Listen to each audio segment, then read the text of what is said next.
తెలంగాణ రాజకీయం ఇప్పుడు సింగరేణి చుట్టూ తిరుగుతోంది. అధికార కాంగ్రెస్, ప్రతిపక్ష బీఆర్ఎస్, బీజేపీ మధ్య సింగరేణి చుట్టూ మాటల యుద్ధం నడుస్తోంది.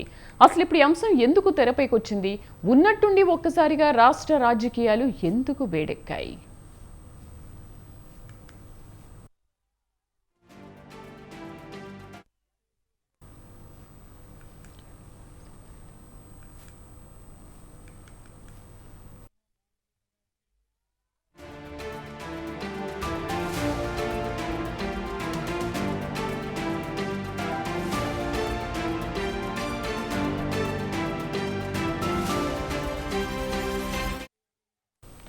పదో విడత బొగ్గు గనుల వేలానికి రంగం సిద్ధమైంది. దేశవ్యాప్తంగా వివిధ రాష్ట్రాల్లోని 60 బొగ్గు బ్లాకులను వేలం వేయనున్నారు.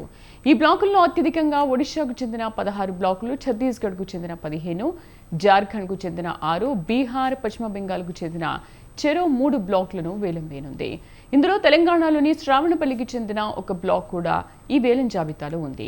దీంతో సింగరేణి రాజకీయం చిచ్చురగిలింది. పైగా ఈ బొగ్గు గనుల వేలాన్ని కేంద్ర మంత్రి కిషన్ రెడ్డి ప్రారంభించనుండడంతో అగ్గికి ఆజ్యం పోసినట్లయింది.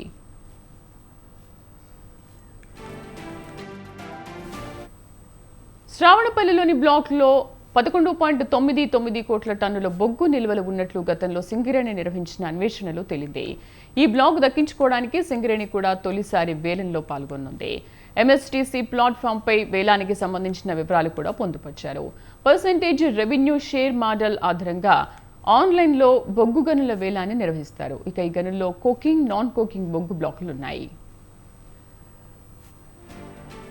తెలంగాణ ప్రాంతానికి ఉన్న ఏకైక ప్రభుత్వ రంగ సంస్థ సింగరేణి అని, ఈ సంస్థ తెలంగాణకు తలమానికమని తెలంగాణ రాష్ట్ర ఉప ముఖ్యమంత్రి మల్లు భట్టి విక్రమార్క పేర్కొన్నారు. ఈ సంస్థ కోసం దేశ ప్రధానమంత్రి మోదీని కలుస్తామన్నారు.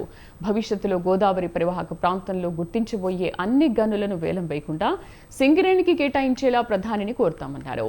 కొత్త బొగ్గు గనులు దక్కించుకోకపోతే సింగరేణి చరిత్రలో కలిసిపోతుందని ఆవేదన వ్యక్తం చేశారు. బొగ్గు గనులకు కేంద్రం వేలంపాట నిర్వహించనుందని, ఈ క్రమంలో బీజేపీ, బీఆర్ఎస్ నాయకులు మాట్లాడుతున్న మాటలు రాష్ట్ర ప్రయోజనాలకు విఘాతం కలిగించే విధంగా ఉన్నాయని అన్నారు. దొంగే దొంగ అని అరిచినట్లుగా ఉందన్నారు.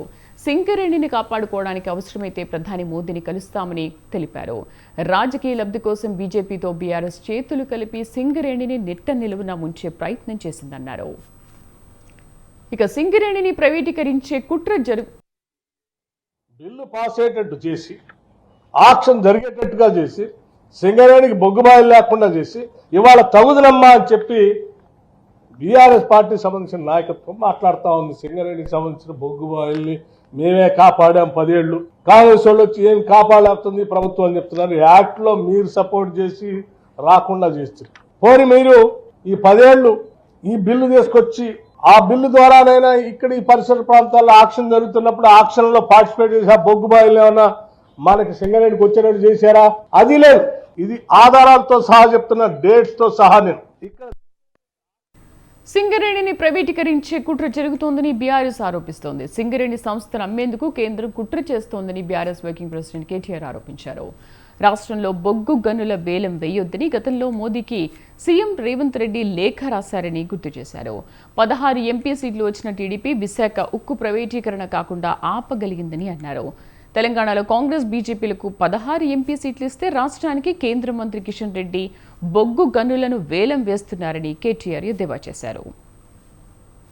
ఆనాడు మీరు ఆలోచించండి, మళ్ళీ చెప్తా ఉన్నాను, 16 ఎంపీలతో ఏమైతుంది అన్నారు. 16 ఎంపీలతోని వైజాగ్ స్టీల్ ప్లాంట్ ప్రైవేటీకరణ ఆగింది. కానీ అదే 16 ఎంపీలు 8 పంచి బ్రహ్మాండంగా కాంగ్రెస్కు, బీజేపీకి ఇస్తే వాళ్ళు కూడా సింగరేణిని అట్లే నిట్ట నిలువున ఇవాళ నిలువు దోపిడీకి శ్రీకారం చుడుతూ ఉన్నారు. మనకు క్యాప్టివ్ మైన్స్ ఇవ్వడం లేదు అంటేనే గుజరాత్లో ఇచ్చి, ఒరిస్ట్రాలో ఇచ్చి, తమిళనాడులో ఇచ్చి మనకు మాత్రమే ఇస్తలేరంటే ఇక్కడి ఎంపీల అశక్తత, ఇక్కడి ప్రభుత్వం అశక్తత.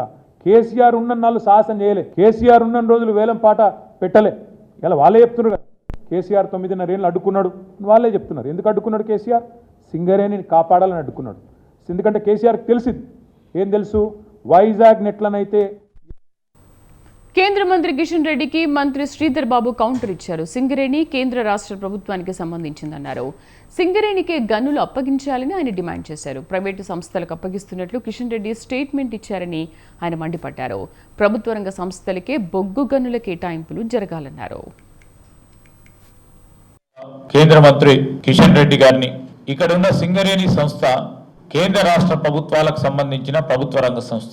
లాభాల్లో నడుస్తా ఉన్న సింగరేణి సంస్థకు సంబంధించి సింగరేణి సంస్థలో పనిచేస్తా ఉన్న కార్మికులు, అధికారులు, అనధికారుల నైపుణ్యం వారి నైపుణ్యం వల్ల పెద్ద ఎత్తున ప్రతి సంవత్సరం సింగరేణి సంస్థకు సంబంధించిన బొగ్గు గనుల కేంద్ర ప్రభుత్వం పెట్టిన బిల్లుకు సంపూర్ణ మద్దతు ఇచ్చిన బీఆర్ఎస్ ఇప్పుడు మేమే 10 ఏళ్లు సింగరేణిని కాపాడామని మాట్లాడుతున్నారని ఆగ్రహం వ్యక్తం చేశారు మంత్రి తుమ్మల నాగేశ్వరరావు.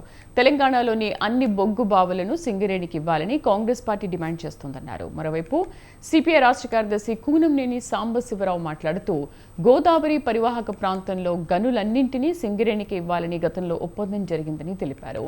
కానీ అందుకు భిన్నంగా డిఆర్ఏ పేరుతో చట్టం తీసుకొస్తే బీఆర్ఎస్ ఎంపీలు మద్దతు ఇచ్చారని గుర్తు చేశారు. ఇప్పుడు ఏమీ తెలియనట్లు బీఆర్ఎస్ నాయకులు మాట్లాడుతున్నారన్నారు.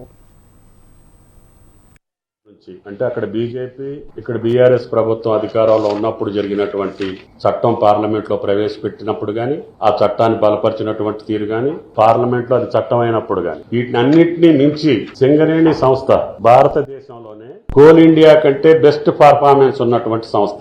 తెలంగాణ ఊపిరి, తెలంగాణకు వెలుగులు జిమ్మినటువంటి సింగరేణి వెలుగులతోటే గోదావరి పరివాహక ప్రాంతంలో ఏ మైన్ బయటపడ్డా సరే అది సింగరేణికి ఇవ్వాలనేటువంటి ఒప్పందం జరిగింది.